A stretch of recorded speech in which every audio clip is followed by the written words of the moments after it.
by discussing the dire need for leadership right now. The events of these past few weeks in our city have been troubling. The recent resignation of 4 deputy mayors who managed practically all of our city's agencies is a development we cannot afford. That's why I called for Mayor Adams to step aside. The stakes are too high for us to have a diminished mayoral administration.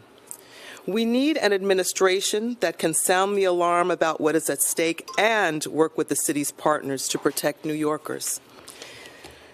The federal budget proposal passed by the Trump-controlled Congress this week is another action that would hurt families in our city and across the nation by defunding health care, food assistance, and other life-saving programs.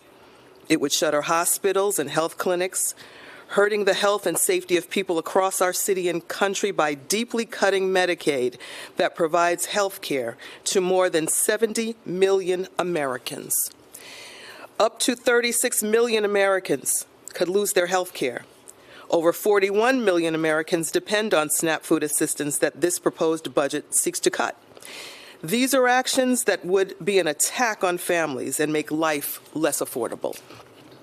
This all comes as the proportion of New Yorkers living in poverty is almost double the national average and has been increasing. 1 in 4 children is living in poverty. And this federal budget is slashing resources for working families, all to pay for tax cuts for the wealthiest.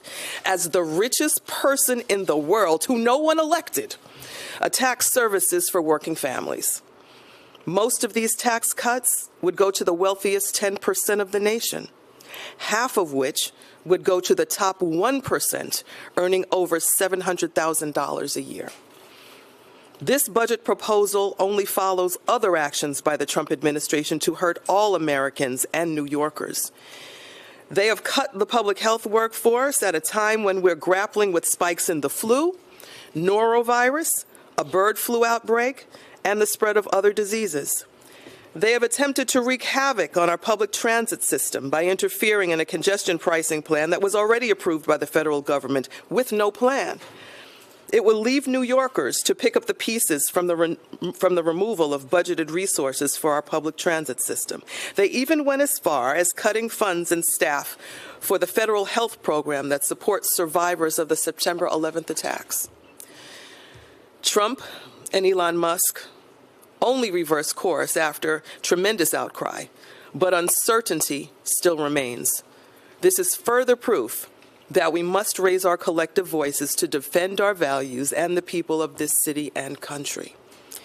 The new administration is destabilizing our city and nation at a time when families can least afford it. Trump's agenda to sow chaos and fear is not only making our communities less safe, it's also hurting our small businesses, workers, and local economy. Again, none of this is making life more affordable for working people. We must be prepared to defend the institutions and programs that protect our families, communities, and this city. There is a lot of work ahead of us, but this council, as it has always been, is committed to fighting for New Yorkers and their needs. So let's move on to our stated agenda. 441 and 467 Prospect Avenue rezoning, also known as the Arrow Linen Proposal. This proposal will facilitate the development of 2 new residential buildings in Councilmember Hanif's districts. With the council's modifications, the 2 buildings will each be 10 stories tall and include 250 housing units, 100 of which will be permanently affordable. The project includes access to subsidized space for a child care center and a domestic violence service provider. Next, we will vote on the following finance items. A preconsidered resolution sponsored by Councilmember Justin Brannan establishing a new 40-year Article 11 tax exemption for 3 lots in Councilmember Stevens' district. A preconsidered resolution also sponsored by Councilmember Brannan establishing a new 40-year Article 11 tax exemption for 1 lot in Councilmember Gutierrez's district. We'll also vote on the Council's fiscal 2026 proposed operating budget. $84.7 million for personal services and $30.3 million for other than personal services, or OTPS. Today, we will also vote on the following pieces of legislation: a preconsidered resolution sponsored by Councilmember Lynn Schulman, calling on the New York State Legislature to pass and the Governor to sign A 2705, S 4801, relating to restoring the state aid reimbursement rate to no less than 35% for identified core public health services provided by a municipality in New York City. Introduction 794A, sponsored by Councilmember Althea Stevens, would require that appointments or recommendations for youth board members be made with best efforts to ensure that appointees have demonstrated relevant experience in the area of youth welfare. Additionally, this bill would require that, to the extent practicable, at least 3 members of the youth board be between the ages of 16 to 24 to ensure actual youth representation is on the board. Now I invite Councilmember Stevens to the podium to discuss her bill.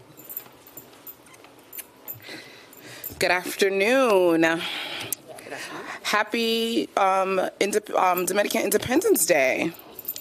And Pokemon Day. Yes. Yeah. It is important. Our majority leader has been talking about it all morning. But thank you, Madam Speaker, Adams, and my colleagues, and your unwavering commitment to addressing challenges in our community face, especially that are too often overlooked. Today is a critical step forward by voting for the passage of Bill Intro 794, which will require the New York City Charter to formally establish a youth board. This legislation mandates that the appointment or recommendations for the board members prioritize individuals that demonstrate experience in youth development. Most importantly, it ensures that at least 3 members of the board are between the ages of 16 and 24, giving young people a direct voice in shaping the policies that affect their lives. For too often, decisions about youth are made without youth in the room. I've seen this firsthand throughout my years in youth development, and even more so as I entered council. Policies and programs and budgets aimed at young people can truly be effective if they are crafted with young people's input. If we're serious about investing in the next generation, we must do more to just talk about their future. We must include them in shaping it. Their voices are not just valuable, they are essential to building more just, equitable, and forward-thinking New York City. As a representatives, it's our responsibility not to just lead, but to create and uplift and empower those who will one day take our place, perhaps sooner than we think. Ensuring young people's representation is not just the right thing to do, it is necessary for a strong and more inclusive New York City. As chair of Children and Youth, I'm proud to champion this effort alongside my colleagues. Our commitment to uplifting New Yorkers will bridge a gap between city leadership and the voices that need to be heard, ensuring that every decision made truly reflects the needs of our residents. Let's stand together to make it clear New York City youth deserves a seat at the table today, tomorrow, and always. Thank you. Thank you.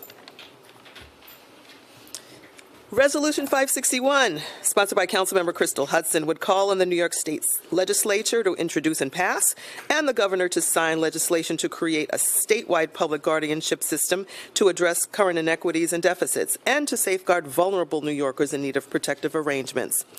Introduction 1092A, also sponsored by Councilmember Hudson, would require the Department for the Aging, in consultation with the New York City Office of Technology and Innovation and the Department of Consumer and Worker Protection, to develop printed and digital information materials to educate older adults about internet scams, phone scams, phishing scams, financial literacy, and end-of-life preparation. In addition to posting a digital version of the materials on their website, DFTA would be required to distribute the materials to homebound older adults and ensure older adult centers distribute them in their facilities. I invite Councilmember Hudson to the podium to discuss her legislation. Thank you. Let me get my trusty box here. Yes. Careful. All right. Good afternoon. And thank you, Madam Speaker. As you've all heard me say before, the city's older adult population, New Yorkers ages 60 and older, will increase by a whopping 40% over just the next 15 years. Yet today, our city isn't prepared to meet this challenge. That's why last session I launched Age in Place 2.0, a package of 11 bills that establish critical reforms to create a more inclusive New York City, not just for the 1.4 million older adults living here today, but for the generations of older adults to come. Intro 1092 is the 7th bill in my Age in Place 2.0 package to be voted on by the Council. In 2023, older adults reported losing $1.9 billion to financial fraud and scams, but the Federal Trade Commission believes the real number could be as high as $61.5 billion. This bill expands education on elder fraud and financial literacy for older adults throughout the city and will ensure our older adult population has access to the resources they need to recognize potential scams, report fraudulent activity, and protect their financial well-being. By equipping older New Yorkers with knowledge, we empower them to make informed decisions and to seek help when needed. As the older adult population continues to rise and technology continues to advance rapidly, our city's legislators must do everything in their power to establish the necessary safeguards to protect the well-being of older New Yorkers, and that's exactly what we're doing today. Today, my colleagues are also voting on Resolution 561. This resolution calls on the state legislature to introduce and pass, and the governor to sign, legislation to establish a statewide network of nonprofit guardians to meet the growing demand for services while expanding capacity in communities where guardianship programs don't yet exist. For too long, access to ethical, high-quality guardianship has been inconsistent, leaving too many older adults and New Yorkers with disabilities without the support they need. By fully funding nonprofit guardianship, we'll meet the need for the system while removing the potential harm of a profit-motivated guardian that we're all too familiar with. Thank you. Thank you.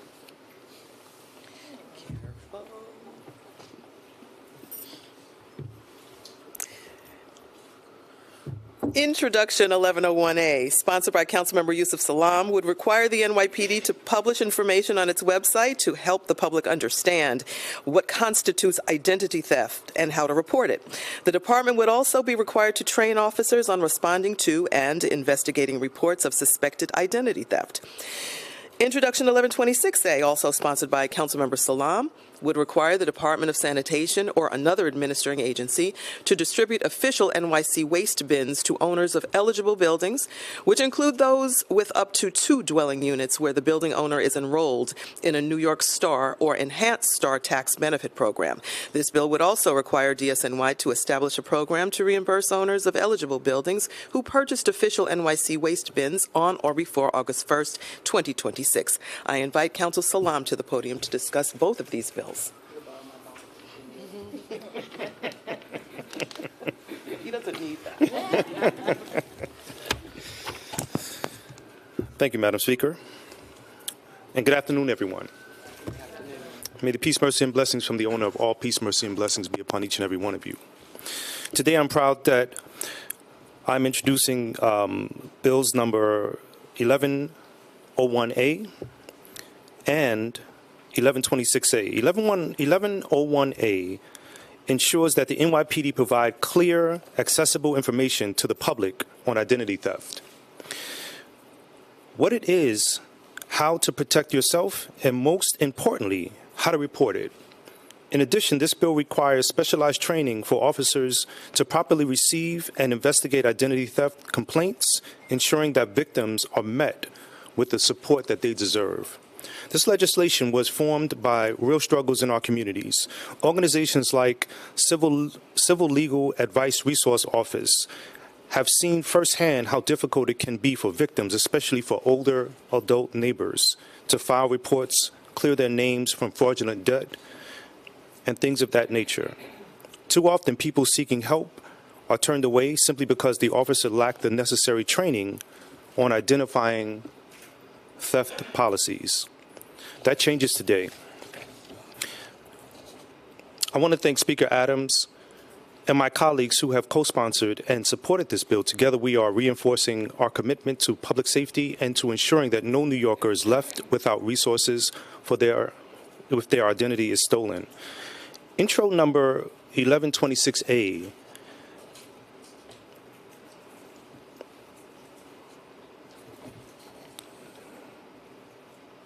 ensures that we continue to implement a smarter waste management policy. It is our responsibility to ensure that no one is left behind. Last year, the city established a new requirement for waste containment, mandating that all properties with 2 residential units use bins with secure lids. Beginning in 2026 of June, all property owners will be required to use the official NYC bins. But for some homeowners, particularly those in smaller buildings, compliance with these new regulations can pose a financial challenge. That's why this bill is so important. Intro 1126-A will ensure that homeowners in buildings with up to two dwelling units who are enrolled in the New York State STAR or Enhanced STAR Tax Relief Program receive official NYC waste bins at no cost. Additionally, for those purchasing the bins before August 1st of 2026, a reimbursement program will be established. This is about fairness, accessibility, and making sure that we are not burdening our residents as we work towards a cleaner city. This provides the necessary tools free of charge and ensures that our waste collection efforts remain equitable and that all New Yorkers, regardless of income, can comply with these regulations without unnecessary hardship. A cleaner New York is in all of our best interests, and this bill is a step towards making that goal a reality. Thank you. Thank you.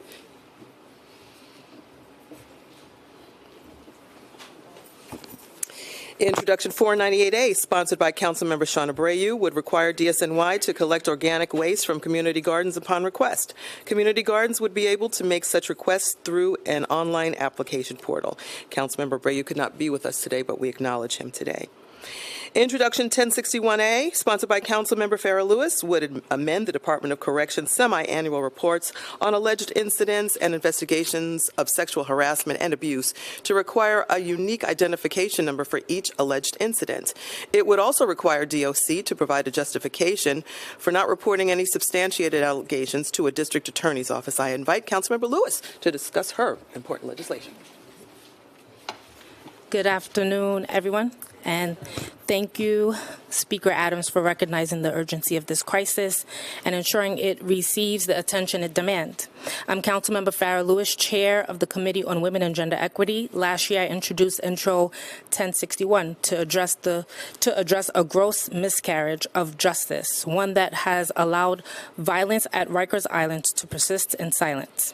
Imagine arriving at Rikers Island for a routine intake, vulnerable, disoriented, trying to navigate an unfamiliar system. You wouldn't expect deception, harassment, or sexual assault to be a part of the process. Yet, for far too long, those in custody, especially women and LGBTQ+ individuals, have faced violence without accountability. Their suffering has too often been ignored, their abusers shielded by a system that has failed to protect them. That changes today. With the passage of Intro 1061, we're bringing long overdue accountability to our correctional system. This legislation replaces secrecy with transparency, demands answers where there has been silence, and ensures that no allegation of sexual abuse is ignored. Every New Yorker in custody deserves protection from violence, and every incident must be reported. The scale of this crisis is staggering. More than 700 incarcerated women sued the city last year under the Adult Survivors Act, exposing a pattern of rampant sexual abuse by jail staff. Jail wardens and even medical personnel have been named as perpetrators, engaging in groping, forcible touching, and other forms of sexual violence. These are not isolated incidents, and they are systemic failures that have persisted for decades. An audit by the City Council's data team confirmed what we already knew. The Department of Corrections reporting practices are deeply flawed. The reports mandated by Local Law 21 of 2019 lack transparency, use vague and undefined terms, and fail to provide a clear accounting of allegations and investigations. Without accountability, these failures put those in custody, particularly women and LGBTQ+ individuals, at risk of unreported violence. Intro 1061 takes direct action to fix this. It requires the Department of Correction to assign unique identifiers for each incident and victim, improve reporting clarity, and justify when substantiated cases are not referred to district attorneys. This is a crucial step toward ensuring that those in custody are protected, not preyed upon, but the very system that's meant to oversee them. I am proud of this council and this body for allowing me to introduce this bill. Thank you, Speaker Adams, for your staunch advocacy on this as well, to end the rampant cycle of sexual abuse that has persisted at Rikers for far too long. Thank you. Introduction 565A, sponsored by Councilmember Gail Brewer, would require the Campaign Finance Board, in consultation with the Board of Elections and the Office to End Domestic and Gender-Based Violence, to develop guidance on the procedures under the New York State election law for making a voter record confidential and for voting by special ballot. The bill would also require ENDGBV to distribute that guidance to family justice centers and to provide survivors with information on how to get assistance in preparing and submitting written statements to the Board of Elections to make their voter records confidential or establish their eligibility to vote by special ballot. I invite Councilmember Brewer to the podium to discuss her legislation. Thank you very much, Madam Speaker. So yes, this is the Voter Confidentiality for Domestic Violence Survivor Bill 565 of 2024. And as you heard earlier, it builds upon critical legislation that was passed in Albany in 2021, signed by the governor, and that enables survivors of domestic violence to request confidential voter registration directly from the Board of Elections, bypassing the court process. In the past, if they wanted to make a vote registration and vote, they had to go to court. This bypasses that. It was absolutely clear that the state legislation represented a significant step forward. But today, many survivors remain unaware of how to access these protections, and that's why this law is important. As you heard earlier, it requires city agencies, particularly those serving survivors through the family justice centers, to provide clear guidance and resources on how survivors can ensure that their vote registration remains confidential and how they can vote by special ballot. As you know, many people who are domestic violence survivors end up in what we would call safe houses. And the worst thing you want is the safe house address to be known by your perpetrator. Even if you have some safeguards from the court, you still end up often with a perpetrator finding you and doing the kind of harm that you have run from. So I want to thank the organizations that supported this bill, including the Crime Victims Treatment Center, Common Cause, League of Women Voters, Muslim Community Network, Sanctuary for Families, Voices of Women Organizing, New Destiny, Safe Horizon, and of course the New York Campaign Finance Board, which has indicated they want to work on this. We want people to vote, but we don't want them to be killed while they're trying to vote. Thank you very much. Thank you. And Introduction 9B, sponsored by Deputy Speaker Diana Ayala, would require the Administration for Children's Services to provide information about legal services for parents or guardians after ACS makes contact with them for the first time, at the onset of an ACS child protective investigation or an ACS child protective response. I invite our Deputy Speaker to the podium to discuss her legislation. Thank you. Thank you, Madam Speaker. For decades, ACS has faced complaints about their invasive methods which disproportionately impact Black and Latino low-income families. In 2022, a ProPublica report found that ACS caseworkers were granted permission to enter people's homes for less than 0.2% of their searches. That's partially because many parents and guardians are unaware of their legal rights in the event of an ACS encounter. Families deserve to understand their rights and to have access to legal resources when they are involved in an ACS investigation or search. Too often, families simply comply with ACS requests without knowing that they have legal rights. This bill will change this by requiring ACS to provide information to parents and guardians so that they know what their rights are. It represents a step towards equity in child welfare, ensuring all families, regardless of background, are treated fairly and have the resources to exercise their rights. Thank you. Thank you. I know you were all waiting for that one. I appreciate you all coming to hear my bill. Thank you so much. And that concludes our stated agenda. With that, we'll all take on-topic questions first. Questions on the stated agenda? What? What are you all here for? Me? You a little distracted, Katie? Off-topic questions? Not a single question on my bill? Really? Later.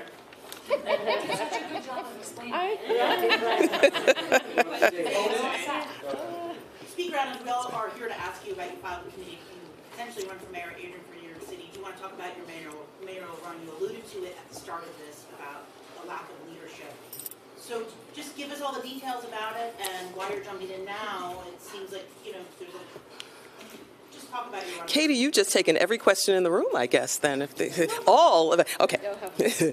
All right. Well, thank you for the question, of course. I have taken some initial steps to ensure that I am prepared to quickly advance a campaign if and when I make a decision to run.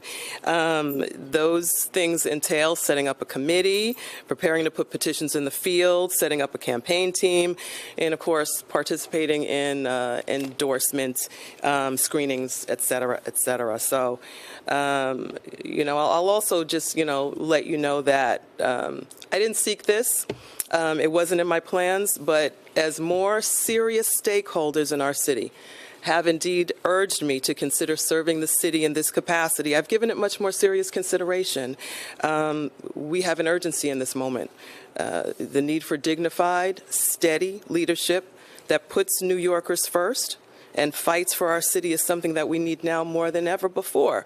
My obligation to public service for this city and to help my fellow New Yorkers, my neighbors, as I always say, we're our own best constituents here, is why I'm so seriously considering campaigning to become the first woman mayor of the city of New York. Was there a specific stakeholder who kind of pushed you into the consideration for you, or was there one? I know we heard Attorney General Tish James was chanting for you to run at caucus weekend. I don't know if there was one in particular that really shifted your viewpoint. I've been encouraged by a lot of stakeholders, even before that particular event. So I think that event, as far as the groundswell, was quite the crescendo, even for me. I was there to accept, you know, the Shirley Chisholm Award, which was an honor in and of itself. So, you know, with that crescendo that night is quite impactful. But there have been several stakeholders that have been encouraging me along the way to do this. Hi, Speaker. Hi. How are you? Good. Good. I was just wondering, you know, is there anything with the candidates in the race right now that makes you feel like you're maybe better suited to take on some of the top contenders, especially former Governor Andrew Cuomo, if you were to decide to run in the race, or the current mayor?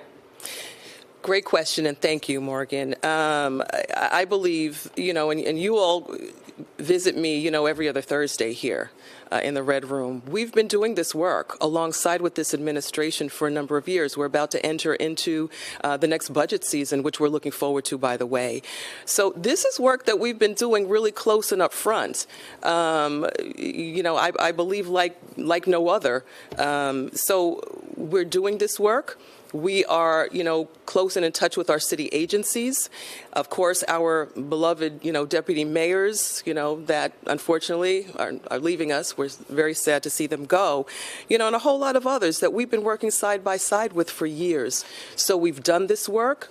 We know the work of the council inside and out. This institution is very, very strong, has been for decades upon decades. So I feel that I have the leadership experience, you know, to go forth. Madam Speaker, you seemed in your initial remarks to have a passionate concern for both what the mayor has been going through and what's going on in Washington. Yeah. Could you tell me why you think you are the best person to right the ship of the city and also stand up to Donald Trump and all the things that he has been already trying to do to New York City? Yeah, thank you for the question, and welcome back to the Red Room, by the way. It's good to see you. You know, as I previously said, I don't think that there's anybody closer to this situation as far as being, you know, co-equal branch of government. That's already, you know, stated in the case.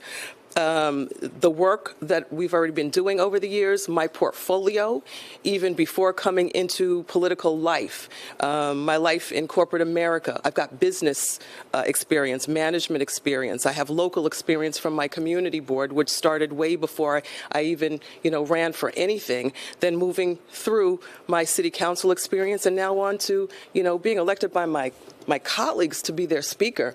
It's an awesome thing. I have done tremendous work with this body. these brilliant minds. People kind of question whether or not it would ever be done, but this woman majority and the men that get it have pulled a lot of things together with a lot of patience, with a lot of grace, I believe also. It hasn't been easy, as I'm sure everybody in this room has witnessed it. It hasn't been easy.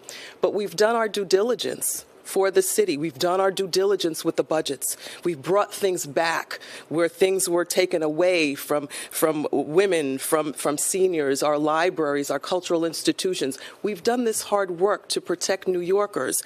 This is something that we are going to continue to do and bring this forward, in this move, should we go forward with this. The Trump administration, as I mentioned, stands in the way of working people. This is somebody that we are, a force that we are used to fighting for and with. We know that whoever the next mayor is, the target is already on New York City. We're already going to be there in the crosshairs. My vision, though, is that New Yorkers do not become sacrifices to this dangerous administration. So if I go forward with this, my task is going to be to fight to make sure that New York gets everything that we deserve and to collaborate when possible with the administration. So if I could just follow up. Yep. You seemed in your speech, that in your opening remarks, that you're truly horrified about what's happening across the hall. The deputy mayor is resigning, the mayor refusing to stand up to Donald Trump. How will you fix that? By being the voice that I don't hear coming from across the hallway. My opening remarks, I think, everything that I said, calling out the Trump administration, calling out the leaders that have been put in place to oversee thousands of federal workers and others, our healthcare system, our education system, which may be gone, and a lot of other things that we're facing right now. I don't hear that coming across from the voice of New York, from the leader of this city. I just laid out just a few things. So I intend to be that voice, strong and steady, unapologetically, speaking up for the New Yorkers, the voice for the voiceless that we need right now.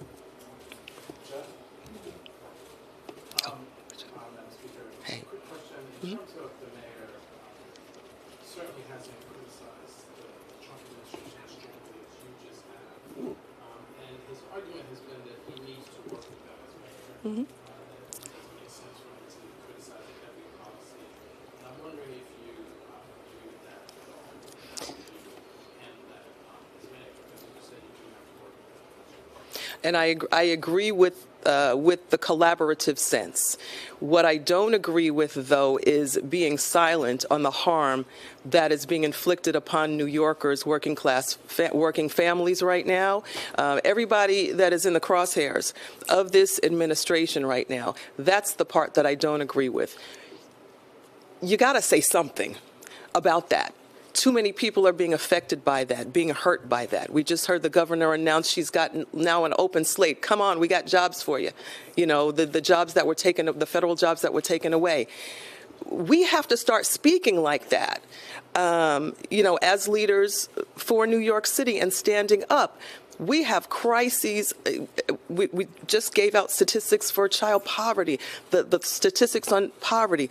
What this new administration stands to do right now is to increase that. We have to talk about that. So things that are not being spoken about right now, that's the part that we need to say out front, unabashedly, unashamed. We need to say those things for the benefit of all New Yorkers that are looking for leadership right now. Hi, Melissa. Good. Good to see you. I have two questions, if it's okay. First is, what do you think about the sense of inevitability that is developing around a potential Andrew Cuomo comeback? And is that part of what's motivating you to consider entering this race? We know how you feel about Mayor Adams, but is the point or the rationale for you also about blocking Cuomo? Well, my rationale is really, again, the state of the city. And, who has the experience right now on day one to come in, who's been working with the agencies, who's been working with the administrative leadership right now. And I've been that person. Whether, Andrew Cuomo enters the race or not, he's going to have to answer for his own record, just like the rest of us are. And the voters are going to have to evaluate the records of all of the candidates. So, I'm not really here to say whether or not he should be in or out. Clearly, it's his decision. It looks like something that he is going to do regardless. But I want to restore that top city government officials are the best people to deliver for New Yorkers right now, not those who particularly value, their political loyalty to any mayor. Okay, and then I just also wanted to ask you, earlier this week, we reported on a radio interview that Andrew Cuomo did back in December, which really didn't get much attention at the time, but on WABC Radio, former Governor Cuomo said that President Trump was targeted by Letitia James and Alvin Bragg, and that the New York cases against Trump were politically motivated. Does that raise questions for you about his independence from Trump? Again, I can't really, speak to Andrew Cuomo's motivations, his thoughts, or anything like that. But I am really curious to hear when and if he announces answers to those questions that you just asked. Mm-hmm. Hi. Good. Just to follow up on Melissa's question, I think the reason we're asking about former governor so much is it seems to have a base that overlaps with yours, and a lot of people there already seem to think his experience running state government makes him the antidote to the chaos happening on the other side of City Hall.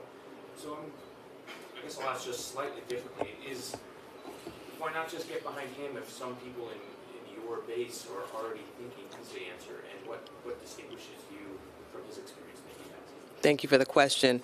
Again, I think that I know that my experience on a city level, close, real, and personal with city government is something that is unique. Potentially in me getting into this race. For those that, believe in Andrew Cuomo, again, we will let the voters decide on those things. I can't answer for that. And the other factor also is that, when and if I announce, it may be, something that turns the tide completely. So we're going to wait and see how that pans itself out. Madam Speaker, who's encouraging you to run? Many people have expressed their belief in my capability to be the first woman mayor of the city of New York, many people. So without naming names, let's just say there are names that you know, names that you don't know, but many, many people. And Councilmember Hudson even said, more names than, Too many to count. There you go. Why can't we get named? I mean, how are we supposed to know the level of support encouraging you? And you make mentions of stakeholders, but I mean, that could be anyone. I mean, I'm a stakeholder. Like, what is it? Why can't we have some names? I think that names have already been put out there, Dan, quite frankly. Can I confirm them? Sure, I can confirm them. Whatever names that you've heard have been put out there. There are statements that have been made by individuals that have expressed their support and belief in my candidacy, and their names are out there. Speaker, so what is going into your decision to run? Previously you said that you weren't really interested, and I know you said that there's a lot of people asking you to now. So I guess personally, what are you thinking about? Yeah, thank you, Ethan. And again, I think that I answered part of that question already. Full transparency, this is not something that is just coming about yesterday, last month. It's something that's actually been in the back of my mind for quite a while. And it's been because of the work that this council has put forward, the hard work that we have wanted to work in collaboration with this administration that, quite frankly, and you all have noticed, it's no secret, it's been difficult. So it's been something in the back of my mind for quite a while, how to make things right. What does a relationship with the city council look like with a true collaborative partner? And we have not really enjoyed that type of situation. So coming in with that experience, with that thought, that's what's pushing me. The events, as of the past few months, have put New York in such a dire situation. The faith in our leadership is it's debilitating for some people in New York right now to know that they need a voice, and what they are seeing is, a voice that has been stifled, quite frankly, and not really able to express the thoughts, the feelings, and the workings of all New Yorkers. And that's why I'm doing this. I feel like, and again, I'm not announcing anything, but what I'm thinking is that somebody has to be the voice of the soul of the city, if that makes any sense. Somebody has to feel what New Yorkers are feeling. When I walk out of my front door and I remember that I lived next door to a foreclosed property for almost 10 years, that's now a beautiful home with a family there.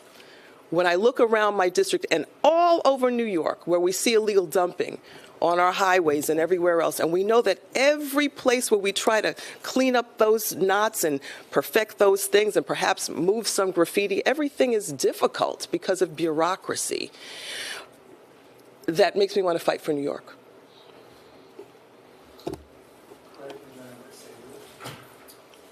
Hi.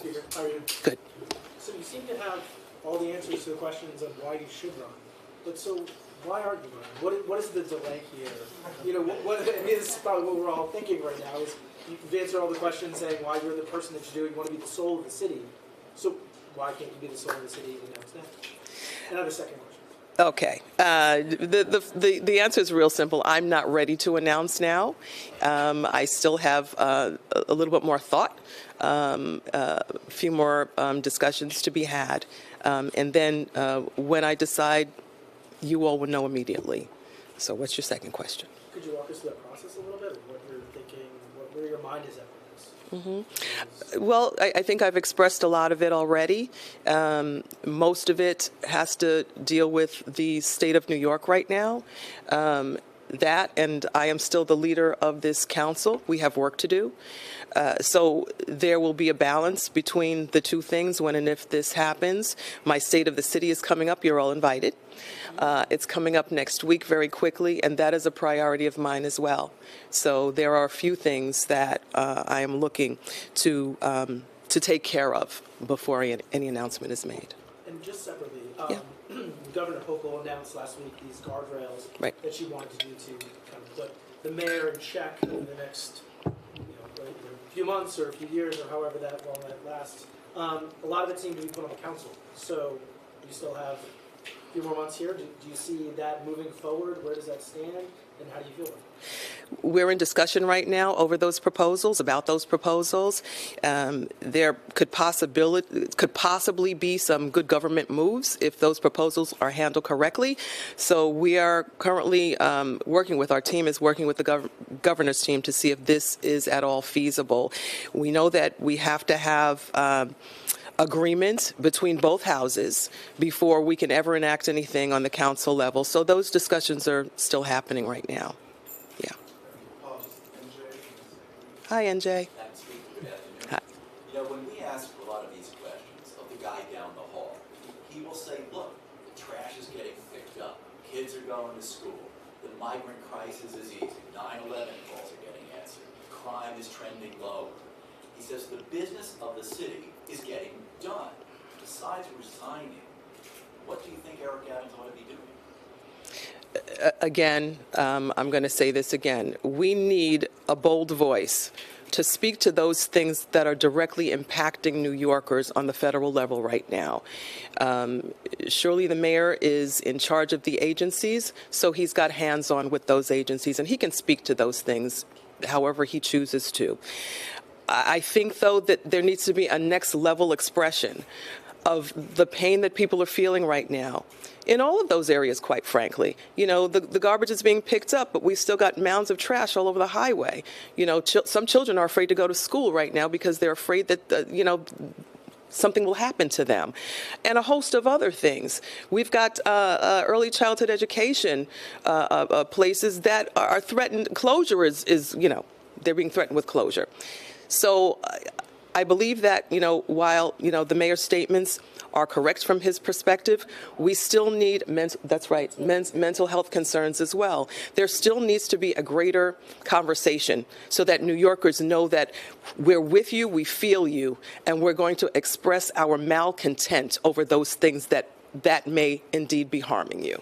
And you're saying he's unable to do that right now? I don't know if he's able or not. I haven't heard it. I'm saying I haven't heard anything. Yeah. Hi, Madam Speaker. Hello. Have you had any preliminary conversations with the other announced candidates about a potential ranked choice strategy if you decide to run for mayor? And what sort of response have you received from fellow candidates about your interests? Great question. Thank you. I have spoken with several candidates. I have not spoken about any particular strategy with them, though. Josie?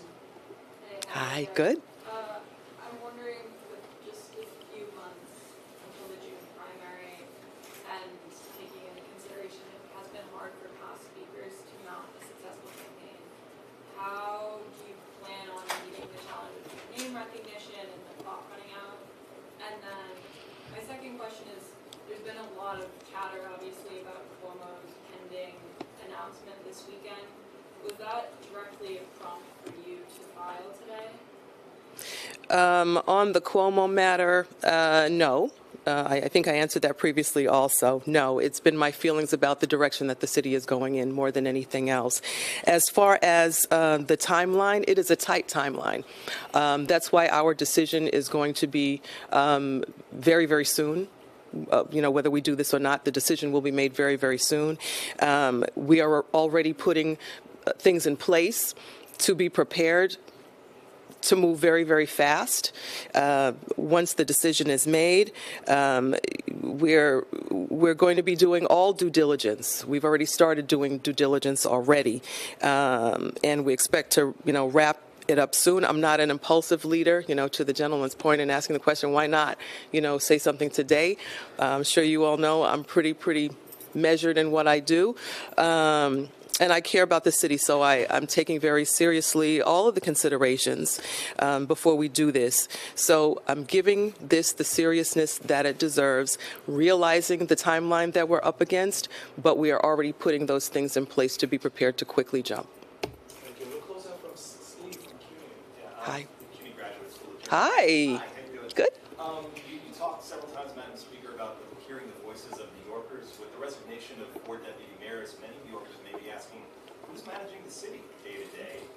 We're not able to get answers to those questions from the mayor. Have you been asking that question, and what answers have you been? We have been wondering.